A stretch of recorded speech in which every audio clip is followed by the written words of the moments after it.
아버지가 자신의 소중한 사람을 죽인 후에 왕이 된 사람이 있습니다. 어진왕이 되었을까요? 아니면 괴물이 되었을까요? 세종대왕은 조선 최고의 성군이 아닙니다. 조선에서 가장 잘 참은 사람이었습니다. 한글을 만들고 치국이를 발명하고 지편전을 세운 위대한 업적. 교과서에 나오는 이 문장들 뒤에 아무도 말하지 않는 장면이 하나 숨어 있습니다. 1418년 겨울 경복궁 어딘가 22살의 청년 왕이 앉아 있습니다. 그의 앞에 보고가 올라옵니다. 장인 시몬이 국문장에서 하루 만에 자진하라는 명을 받았다는 내용입니다. 명을 내린 사람은 아버지 태종입니다. 세종은 그 보고서를 읽고 아무것도 하지 않았습니다. 할 수 없었던 게 아닙니다. 하면 안 된다는 것을 알고 있었습니다. 아버지가 그렇게 가르쳤으니까요. 이 장면을 기억해 두십시오. 이 장면이 세종을 세종으로 만든 출발점이었을 수 있습니다. 그로부터 76년 뒤 또 한 명의 젊은 왕이 궁궐 안에서 무언가를 읽고 있습니다. 연산군, 조선 최악의 폭군이라 불리는 사람입니다. 그가 읽고 있는 것은 보고서가 아니라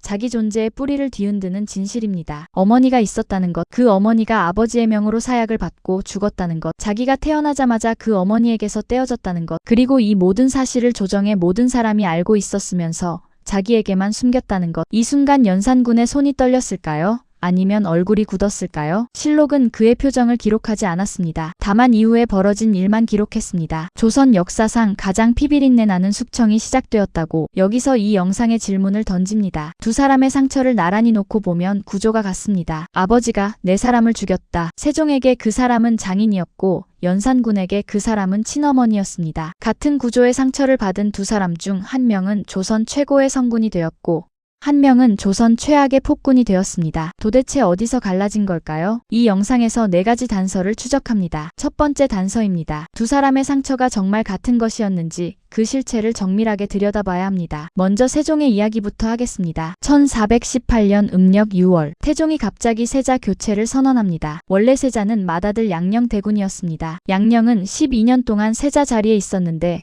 태종은 이 아들을 하루아침에 끌어내렸습니다. 실록에 남아있는 태종의 말입니다. 대체 너 때문에 몇 명이 죽었느냐? 양녕의 비행이 그 이유였습니다. 기생을 궁에 들이고 몰래 궁을 빠져나가 연애를 벌이고 신하의 첩을 빼앗는 일까지 저질렀습니다. 그런데 여기에 또 다른 시선이 있습니다. 양녕대군이 일부러 비행을 저질러서 동생 충녕에게 자리를 넘겨주려 했다는 야사가 전해집니다. 이것은 실록이 아니라 야사이기 때문에 사실로 단정할 수는 없습니다. 다만 한 가지 확실한 것이 있습니다. 양녕대군은 폐세자가 된 뒤에도 죽지 않았습니다. 69까지 살았고 동생 세종과의 사이도 나쁘지 않았다고 기록되어 있습니다. 조선에서 폐세자가 된 사람이 천수를 누린 경우는 극히 드뭅니다. 이것만으로도 태종과 세종이 양녕을 어떻게 대했는지를 짐작할 수 있습니다. 양녕이 폐세자가 된 바로 그달 충녕대군이 세자가 됩니다. 그리고 2달 뒤 태종은 왕위를 넘겼습니다. 세자 책봉에서 즉위까지 2달. 이 속도가 뜻하는 바는 하나입니다. 태종은 이미 오래전부터 충녕을 점찍고 있었고 양녕의 폐세자는 그 계획의 마지막 단계였을 가능성이 높습니다. 1418년 음력 8월 경복궁 근정전 충녕대군 이도가 조선의 4번째 왕으로 즉위합니다. 나이 22살. 이 청년은 원래 왕이 될 사람이 아니었습니다. 셋째 아들이었고 세자 교육을 체계적으로 받은 적이 없었습니다. 대신 책을 좋아했습니다. 실록의 기록을 보면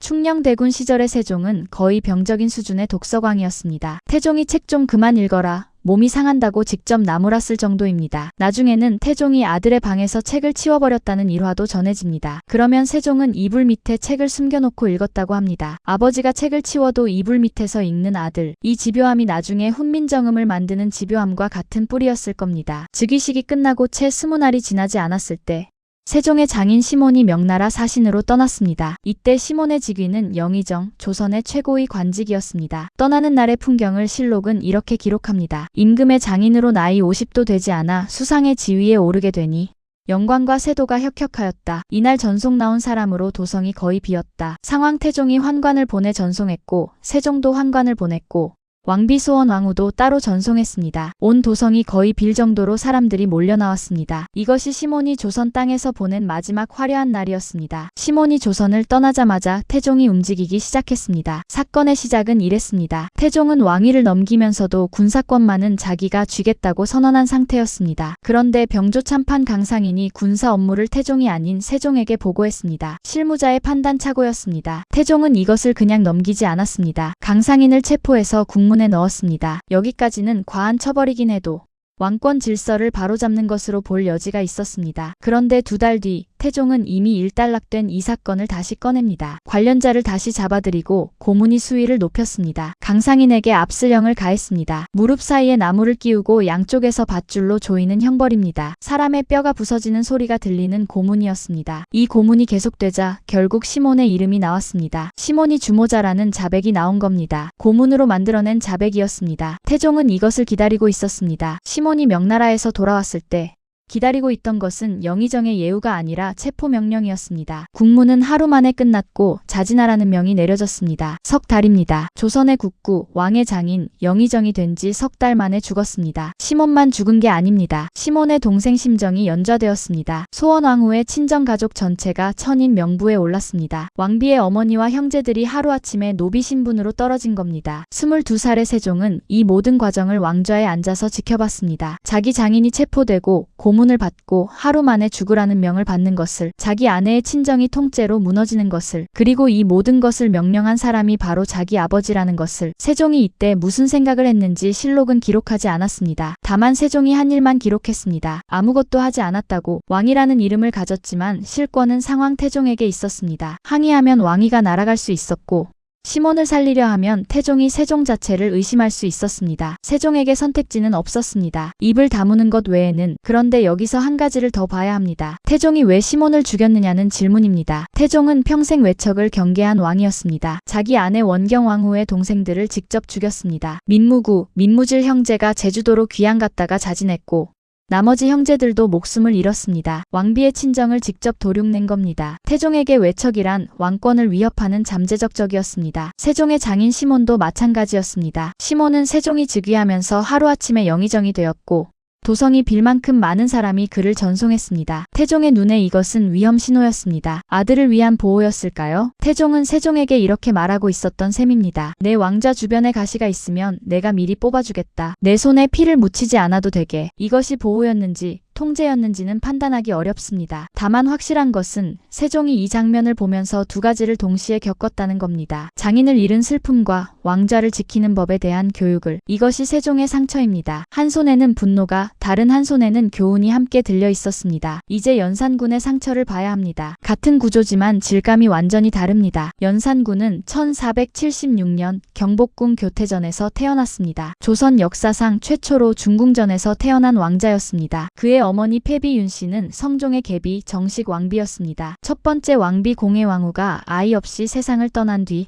후궁이었던 윤씨가 왕비로 올라선 겁니다. 윤씨가 왕비가 된 배경에는 가난이 있었습니다. 아버지 윤기견은 지편전 학자 출신이었지만 일찍 세상을 떠났고 윤씨의 집안은 몹시 쇠락해 있었습니다. 실록에 이런 기록이 있습니다. 길거리의 아이들과 동네 아낙네들이 말하기를 윤씨가 매우 가난하여 반포를 짜서 팔아 어머니를 봉양하며 생계를 꾸려나갔는데 마침내 입궁하니 팔자가 좋아진 것이 어찌 우연이겠느냐. 배를 짜서 팔며 어머니를 먹여 살리던 여인이 어느 날 조선의 왕비가 된 겁니다. 성종은 처음에 이 여인을 아꼈습니다. 윤씨를 왕비로 올리면서 내린 교지에 이런 구절이 있습니다. 그대 윤씨는 성품이 부드럽고 아름다우며 마음가짐이 깊고 고요하다. 그러나 왕비가 된 지 1년이 채 안 되어 모든 것이 무너지기 시작했습니다. 왕의 침소에서 비상이 묻은 곶감이 발견되었습니다. 주술에 관한 책자가 나왔습니다. 다른 후궁들을 해치려 했다는 의심이 제기되었고 왕에게 독약을 먹이려 했을 가능성도 거론되었습니다. 성종이 밝힌 폐위 사유를 보면 윤씨에 대한 묘사가 거의 공포영화 수준입니다. 항상 독약을 스스로 가지고 다니면서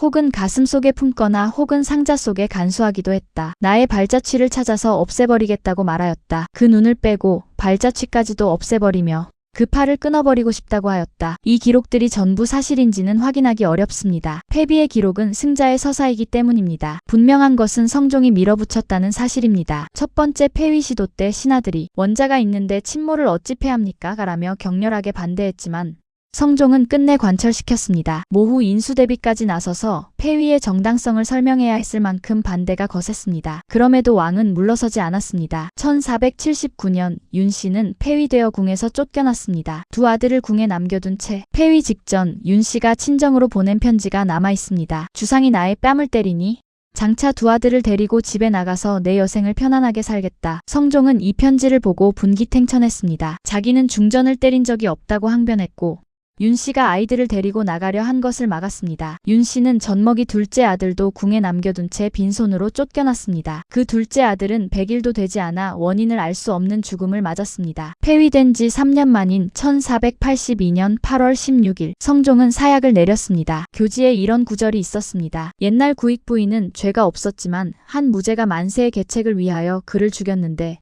하물며 이 사람에게는 용서하기 어려운 죄가 있지 않은가? 한 무죄가 어린 태자를 보호하기 위해 그 생모를 먼저 죽인 고사를 인용한 겁니다. 성종은 연산군의 미래를 위해서 그 어머니를 죽인다고 공식적으로 말하고 있었습니다. 1482년 8월의 어느 날 사저에서 윤 씨가 사약을 받았습니다. 이때 윤 씨의 나이 28, 아들 연산군은 7살이었습니다. 피를 토하며 죽어가는 윤 씨가 자신의 피 묻은 적삼을 친정 어머니에게 건네며 이것을 내 아들에게 전해달라고 말했다는 이야기가 전해집니다. 이것은 야사의 기록으로 실록에는 이런 장면이 등장하지 않습니다. 다만 사극에서 너무 많이 쓰인 장면이라 많은 분이 사실로 알고 계실 겁니다. 확인할 수 없는 이야기입니다. 확인할 수 있는 것은 이겁니다. 성종은 사약을 내린 직후 함구령을 내렸습니다. 패비의 존재를 입에 올리는 것 자체를 금지시켰습니다. 연산군은 계모 정현왕후를 친어머니로 알고 자랐습니다. 태어나자마자 궁 박봉보 부인에게 맡겨졌기 때문에 생모의 얼굴 자체를 기억하지 못했습니다. 어머니의 얼굴도 모르고 어머니가 있었다는 사실도 모르고 어머니가 어떻게 죽었는지도 모른 채 자란 겁니다. 이 비밀이 깨진 것은 1504년입니다. 어머니가 죽은 지 22년, 아버지 성종이 세상을 떠난 지 10년이 지난 뒤였습니다. 두 사람의 상처를 나란히 놓고 보면 구조는 같습니다. 아버지가 내 사람을 죽였다. 여기까지만 보면 연산군 쪽이 더 깊어 보입니다. 장인과 친어머니는 무게가 다르니까요. 그런데 정말 그렇습니까? 여기서 두 번째 단서가 나옵니다. 비교해야 할 것은 누가 죽었느냐가 아니라 어떻게 알게 되었느냐입니다. 세종은 실시간으로 목격했습니다. 장인 시몬이 명나라에서 돌아오던 날 체포 명령이 기다리고 있었습니다. 국문이 시작되었고 하루 만에 자진하라는 명이 떨어졌습니다. 이 모든 것이 세종의 눈앞에서 벌어졌습니다. 가해자인 아버지 태종은 살아있었고 왕궁 안에서 세종과 같은 공기를 마시고 있었습니다. 아침에 문안 인사를 드리면 장인을 죽인 그 사람이 앉아 있었습니다. 점심에 국정을 논의하면 처가를 무너뜨린 그 사람이 결재를 내렸습니다. 매일 가해자의 얼굴을 보면서 그 사람을 아버지라 불러야 했습니다. 이것이 4년 동안 계속되었습니다. 연산군은 달랐습니다. 22년이 지난 뒤에 전해 들었습니다. 어머니가 죽은 것은 1482년이고 알게 된 것은 1504년입니다. 가해자인 아버지 성종은 이미 10년 전에 무덤에 들어간 뒤였습니다. 세종의 앞에는 살아있는 가해자가 있었습니다. 연산군의 앞에는 이미 죽은 가해자만 있었습니다. 살아있는 사람에게는 감정을 쏟기 어렵습니다. 매일 얼굴을 마주해야 하니까요. 그래서 세종은 분노를 표현할 통로가 없었습니다. 삼킬 수밖에 없었습니다. 하지만 이미 죽은 사람에게는 분노를 쏟을 수 없고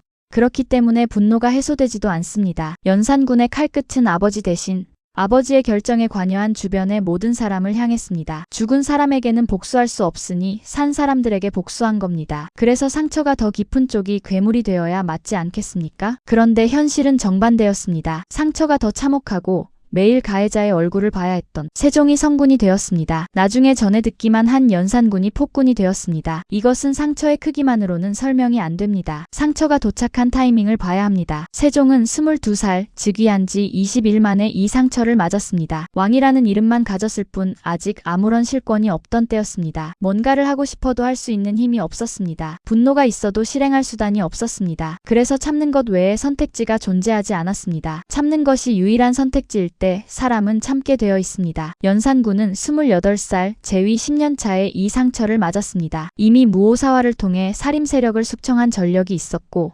왕권은 어느 정도 확립된 상태였습니다. 뭔가를 하겠다고 마음먹으면 할 수 있는 힘이 있었습니다. 분노가 생기면 실행할 수단도 있었습니다. 불씨가 무릉덩이에 떨어졌느냐, 화약고에 떨어졌느냐의 차이입니다. 세종의 22살은 무릉덩이였고 연산군의 28살은 화약고였습니다. 세 번째 단서로 넘어갑니다. 이것만으로는 설명이 부족합니다. 타이밍만 달랐다면 세종도 나중에 힘이 생겼을 때 복수를 할 수 있었습니다. 태종이 1422년에 세상을 떠났고 세종은 그 뒤 28년을 더 다스렸습니다. 시간도 힘도 충분했습니다. 그런데 세종은 장인 시몬을 재위 기간 내내 복권시키지 못했습니다. 시몬이 복권된 것은 세종의 아들 문종이 즉위한 뒤의 일입니다. 세종은 장인이 억울하다는 것을 알면서도 끝내 아버지의 결정을 정면으로 뒤집지 않았습니다. 이것은 참은 것이 아니라 삼킨 겁니다. 삼킨 사람과 터뜨린 사람의 차이가 어디서 왔는지를 이해하려면 상처를 받은 뒤에 환경을 봐야 합니다. 세종에게는 4년이라는 완충 기간이 있었습니다. 1418년 즉위부터 1422년 태종 사망까지 세종은 상왕태종과 함께 나라를 다스렸습니다. 역사에서는 이 시기를 양상통치라 부릅니다. 세종이 이름뿐인 왕이고 태종이 실권을 쥔 기간, 보통 이 시기를 세종의 굴욕기로 해석합니다. 아버지의 그림자 아래 눌려지는 4년이라고. 그런데 이것을 뒤집어 보면 전혀 다른 그림이 나옵니다. 태종은 이 4년 동안 세종 옆에 앉아서 왕이 어떻게 결정을 내리는지를 보여줬습니다. 외교 사신을 보내는 법,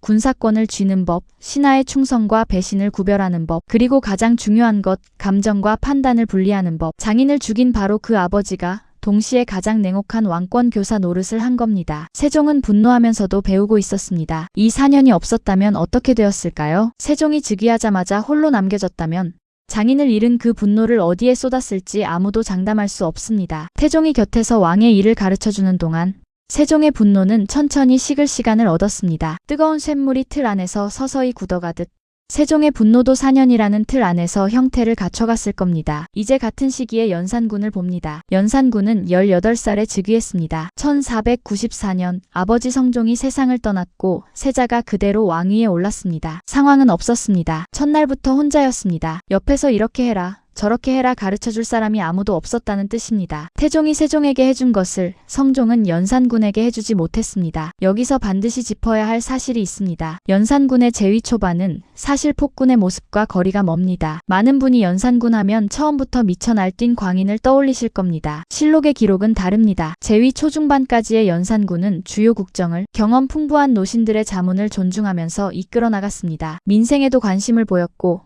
사형사건의 수사 기록을 직접 읽으며 억울한 판결을 바로잡은 일화도 남아있습니다. 성종 때의 정책을 거의 그대로 계승했습니다. 사독서 제도를 유지했고 세종 시절에 만들어진 제도를 이어받아 운영했습니다. 7년입니다. 연산군은 7년 동안 아버지의 치세를 이어가는 나쁘지 않은 왕이었습니다. 이 사실을 아는 사람이 많지 않습니다. 연산군은 처음부터 괴물이 아니었습니다. 아버지의 정치를 배우려 했고 나름대로 해내고 있었습니다. 문제는 이 시기에 그가 완전히 혼자였다는 겁니다. 대간과는 즉위 초부터 끊임없이 충돌했습니다. 성종 시절 대간의 권한이 지나치게 커져 있었는데 연산군은 이것을 견제하려 했고 대간은 새 왕을 시험하려 했습니다. 신뢰할 수 있는 측근도 드물었습니다. 혼자서 7년을 버텼습니다. 그리고 10년 차에 생모의 진실이 터졌습니다. 완충기간 없이, 함께 삼켜줄 사람 없이, 분노를 식힐 틀 없이 상처가 곧바로 심장에 꽂힌 겁니다. 세종에게 태종의 4년이 분노를 천천히 삭히는 용광로였다면 연산군에게는 그런 장치가 처음부터 존재하지 않았습니다. 그런데 환경만으로는 아직 설명이 되지 않습니다. 빠진 퍼즐이 하나 있습니다. 좋은 환경이 있으면 누구나 세종이 될 수 있어야 합니다. 그렇지 않다는 걸 우리는 압니다. 네 번째 단서는 환경이 아니라 곁에 있는 사람입니다. 세종의 곁에는 한 사람이 있었습니다. 소원왕후 심씨, 시몬의 딸이자 세종의 아내입니다. 장인 시몬이 처형당했을 때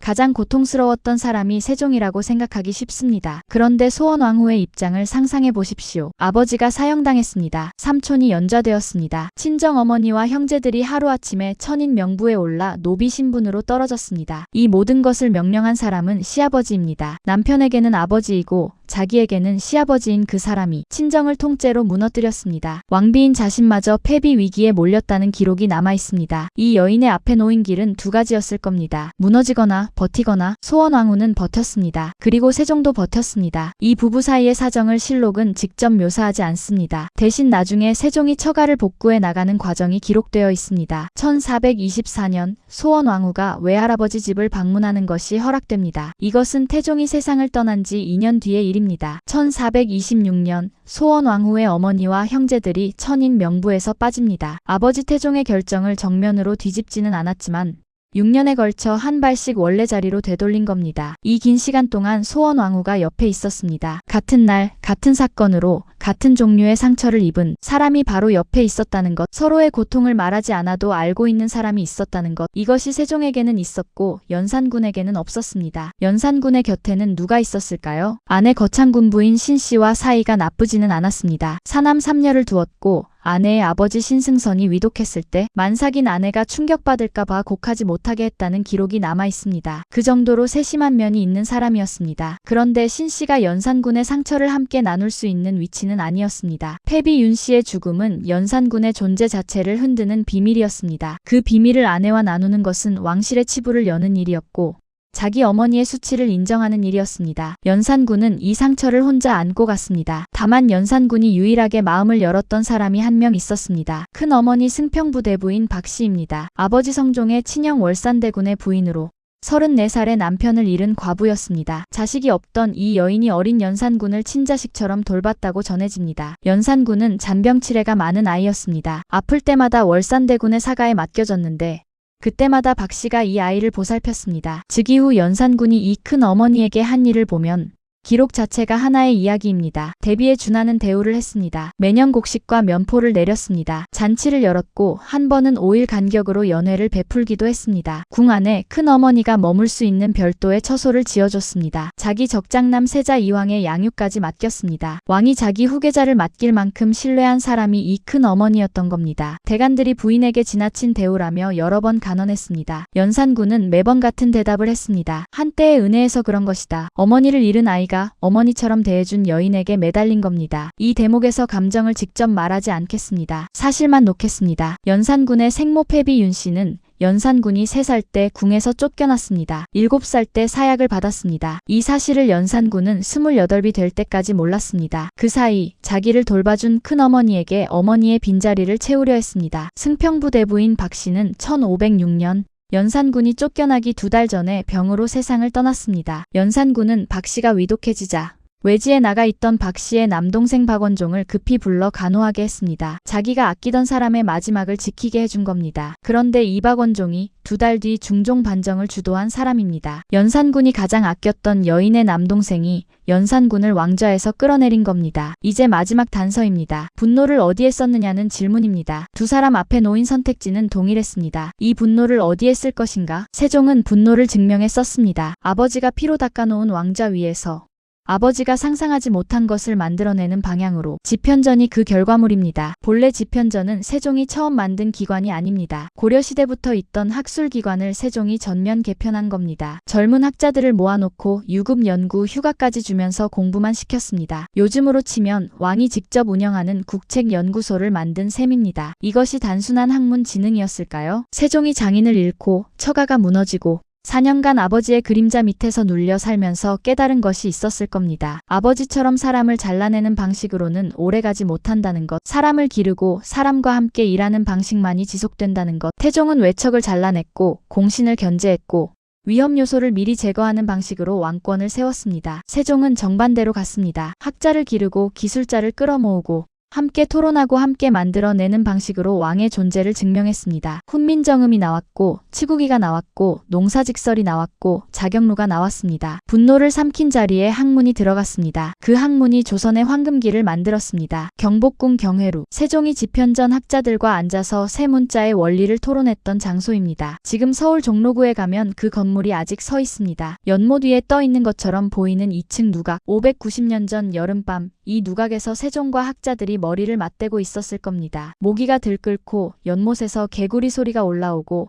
촛불이 바람에 흔들리는 밤. 그 자리에서 인류 역사상 가장 과학적인 문자 체계가 설계되고 있었습니다. 이 경회루에서 76년 뒤에 벌어진 일을 말해야 합니다. 1504년 갑자사와 연산군은 어머니의 죽음에 직간접으로 관여한 관료들을 대대적으로 숙청했습니다. 100여 명이 넘는 사람이 죽거나 유배되었습니다. 이 규모를 체감할 수 있게 환산하면 이렇습니다. 조선의 조정에서 의미 있는 관직에 있는 핵심 인력이 수백 명 수준이었습니다. 그중 상당수를 한 달 안에 드러낸 겁니다. 요즘 회사로 치면 임원진의 절반 이상을 한 번에 해고한 것과 같습니다. 조직이 돌아갈 수 없는 규모입니다. 연산군은 할머니 인수대비를 찾아갔습니다. 인수대비는 아버지 성종의 생모이자 어머니 패비 윤씨의 폐위에 적극 찬성했던 인물입니다. 연산군이 인수대비를 만난 뒤에 이를 실록은 최소한의 문장으로 적고 있습니다. 인수대비가 충격으로 몸져 누웠다는 것, 그리고 얼마 뒤 세상을 떠났다는 것, 그 사이에 무슨 일이 있었는지를 실록은 구체적으로 쓰지 않았습니다. 야사에서는 연산군이 할머니의 빈전에 올리는 술의 가래침을 뱉었다고 전하지만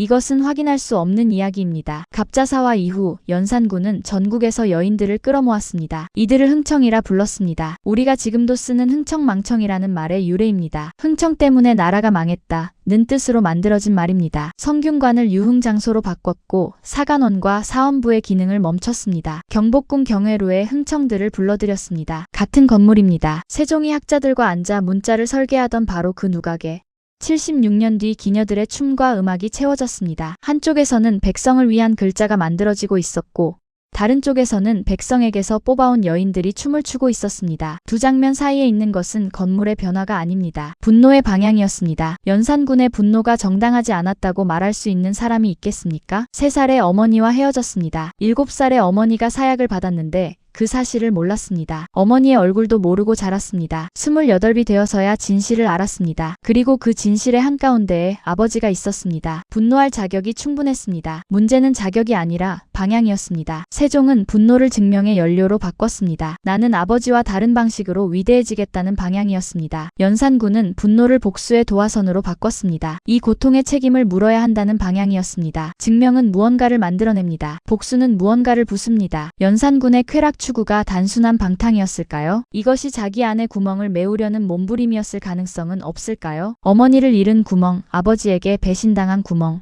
자기 존재의 뿌리가 거짓이었다는 구멍. 그 구멍을 흥청으로, 연회로, 숙청의 쾌감으로 메우려 했지만 메워지지 않는 구멍이었을 겁니다. 채울수록 커지는 구멍. 그것이 연산군을 집어삼킨 것인지도 모릅니다. 그렇다면 세종의 선택은 완벽했을까요? 이 질문을 꼭 던져야 합니다. 세종은 자기 세대의 문제는 풀어냈습니다. 하지만 다음 세대를 지키는 데는 실패했습니다. 재위 말년, 세종의 몸은 무너지고 있었습니다. 실록에 등장하는 세종의 통증 기록은 약 50회에 달합니다. 눈병 12번, 허리 통증 6번, 무릎 통증, 방광 문제까지. 말년에는 거의 시력을 잃은 상태에서 정무를 처리했습니다. 책을 좋아하던 사람이 마지막에는 책을 읽을 수 없게 된 겁니다. 이불 밑에 책을 숨겨놓고 읽던 소년이 50이 넘어서는 신하가 읽어주는 보고를 귀로만 들어야 했습니다. 1446년 세종보다 먼저 소원왕후가 세상을 떠났습니다. 같은 상처를 나누던 유일한 사람이 먼저 간 겁니다. 4년 뒤인 1450년 세종이 54살에 세상을 떠났습니다. 아들 문종이 뒤를 이었습니다. 문종은 재위 2년 만에 39에 죽었습니다. 12살의 단종이 왕위에 올랐습니다. 세종이 평생을 걸어 쌓아 올린 왕권이 손자대에서 무너졌습니다. 숙부 수양대군이 계유정난을 일으켜 조카를 몰아내고 왕이 됩니다. 단종은 17의 사약을 받았습니다. 세종의 손자입니다. 세종은 이런 미래를 예감하고 있었을까요? 실록에 전해지는 세종의 유언에 이런 내용이 있습니다. 내가 죽는 순간 신하들의 첫 작업은 왕자들을 이간질하는 것이 될 것이다. 알고 있었습니다. 그런데 막지 못했습니다. 태종이 세종에게 해준 것,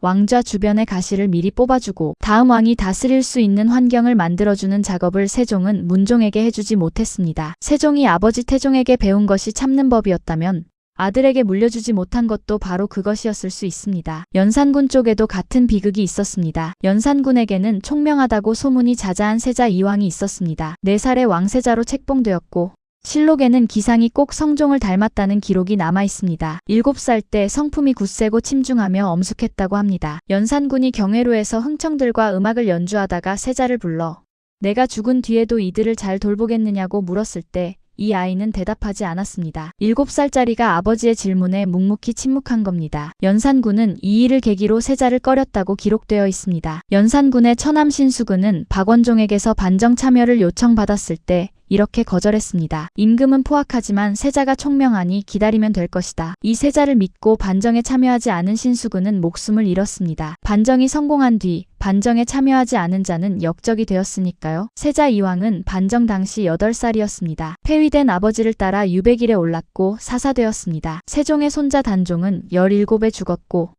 연산군의 아들 이왕은 8배 죽었습니다. 성군의 이야기와 폭군의 이야기가 끝나는 지점에 죽은 아이들이 서 있습니다. 어느 쪽의 선택이 완벽했다고 말할 수 없는 이유입니다. 처음에 질문을 던졌습니다. 같은 상처가 한 사람은 성군으로, 한 사람은 폭군으로 만들었다면 그 갈림길은 대체 어디였는가? 4가지 단서를 추적했습니다. 첫째, 상처의 내용은 같았습니다. 아버지가 4사람을 죽였다. 둘째, 상처가 도착한 타이밍이 달랐습니다. 세종은 아무 힘이 없는 22살에 맞았고 연산군은 왕권을 쥔 28배 맞았습니다. 힘이 없을 때 받은 상처는 참을 수밖에 없었고 힘이 있을 때 받은 상처는 실행으로 옮길 수 있었습니다. 셋째, 상처를 소화할 환경이 달랐습니다. 세종에게는 4년간 곁에서 왕의 일을 가르쳐준 아버지가 있었고 연산군은 첫날부터 홀로 왕좌에 앉았습니다. 넷째, 곁에 있는 사람이 달랐습니다. 세종에게는 같은 상처를 함께 아는 소원왕후가 있었고 연산군에게는 상처를 나눌 사람이 없었습니다. 하지만 이 네 가지는 전부 조건입니다. 조건은 확률을 바꾸지만 선택을 대신하지는 못합니다. 마지막으로 남은 것은 선택이었습니다. 세종은 분노를 증명의 연료로 썼고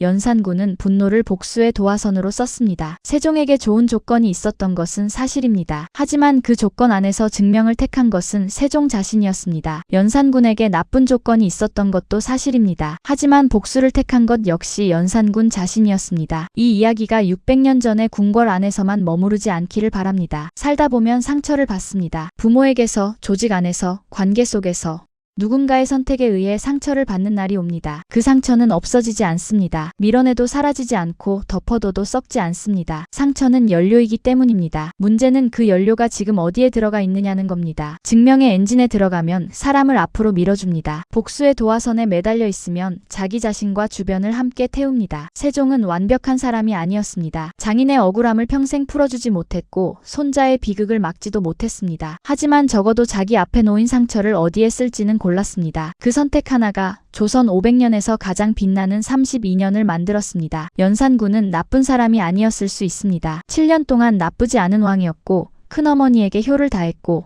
아내를 걱정할 줄 알았고 총명한 아들을 두었습니다. 하지만 상처가 도착했을 때 그 연료를 도화선에 매달았습니다. 그 선택 하나가 자기 자신과 자기 아이들과 자기 시대를 함께 태웠습니다. 지금 여러분이 안고 있는 상처는 어디에 있습니까? 연료통에 들어 있습니까? 도화선에 매달려 있습니까? 이 질문 하나를 오늘 하루가 끝나기 전에 한 번만 꺼내보시기를 바랍니다.